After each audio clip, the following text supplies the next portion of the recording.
Morning.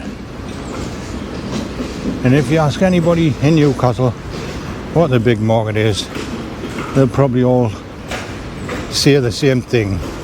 It's synonymous with partying, and it has a reputation for the bars and clubs that light the city up after dark. I've just told you the real story of this place. The source of Newcastle's true wealth and power was built on barley and wool. And I'll even throw in a city zoo. So let's begin. As we walk down the Bigg market, the cloth market to your left and the Groat market to your right, we've got to go back to the medieval period. Newcastle was a fortified town back then, and it was a light road that flowed through a series of specialised markets clustered around St Nicholas Square. The names alone are clues into the lost world. Taking the Bigg market, it wasn't named for being the largest, it was named for Bigg, a tough, coarse type of barley that was a staple crop across the north of England and Scotland for centuries. This is the cloth market, and for centuries England was built on wool, and Newcastle was a major player. The sheer volume of pouring out of the north made it a massive export. These markets weren't just a random jumble of stalls. They were a highly organised system. A farmer would bring his barley, oats or fleeces to a specific designated street where he knew he would find buyers for his particular goods. And if the medieval period laid the foundations, the 1600s to 1800s were when the markets were at their peak. Picture a noisy, chaotic madhouse of farmers' carts stuffed with their goods, clogging the streets. If it wasn't only grain and wool, the market also selling live chickens, eggs and butter. The cloth market was also going through its own evolution.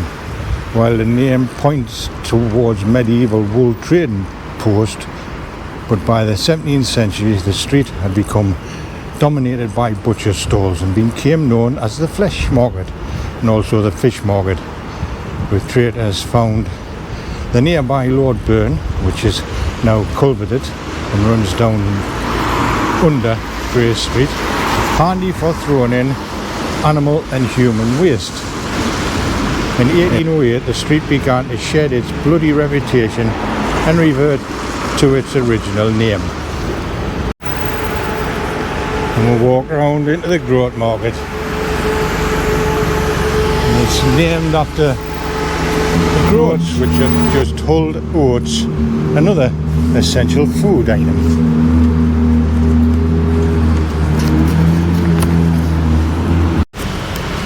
The whole district was a centre of civic life, so much so that the political powers of that be built the old town hall right in the square, so to be directly in the middle of the commercial hub. So what happened? How did the powerhouse of grain, meat and textiles become the entertainment district we know today? Well, it was down to the Industrial Revolution that the markets helped to create ultimately led to their downfall. The first big hit came in 1835 when Richard Granger opened the magnificent Granger Market. It was a covered, clean and organised market, and it was sheltered from the unpredictable weather that the north is known for, while unlike the old open air street markets. By the late 19th century the ground floors of the Groat market were turned into pubs and restaurants. The focus shifted from selling goods to selling experiences.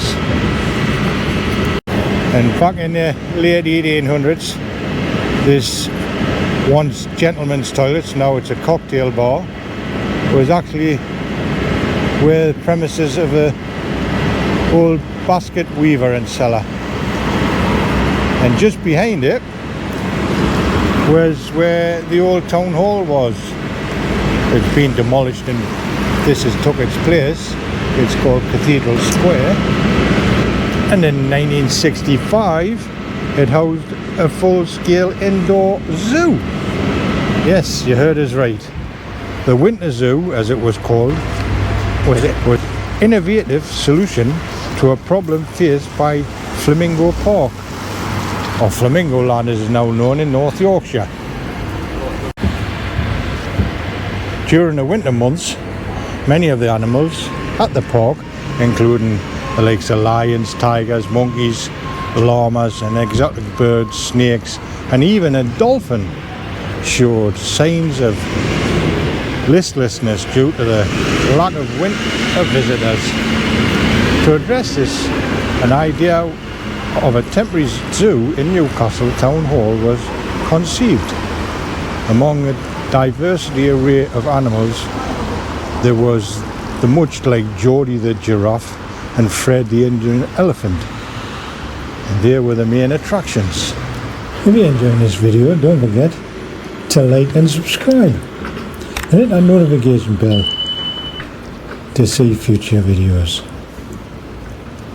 So the next time you're walking down the big market, look past the bars and the takeaways, look at the curves of the street, the shape of the buildings and even the barley on the benches, and remember what used to be here. You're standing where fortunes were made on barley, oats and wool. The names Bigg, Groat and Cloth are more than quirky street signs. They are a direct link to a world that built this city. Thanks for watching.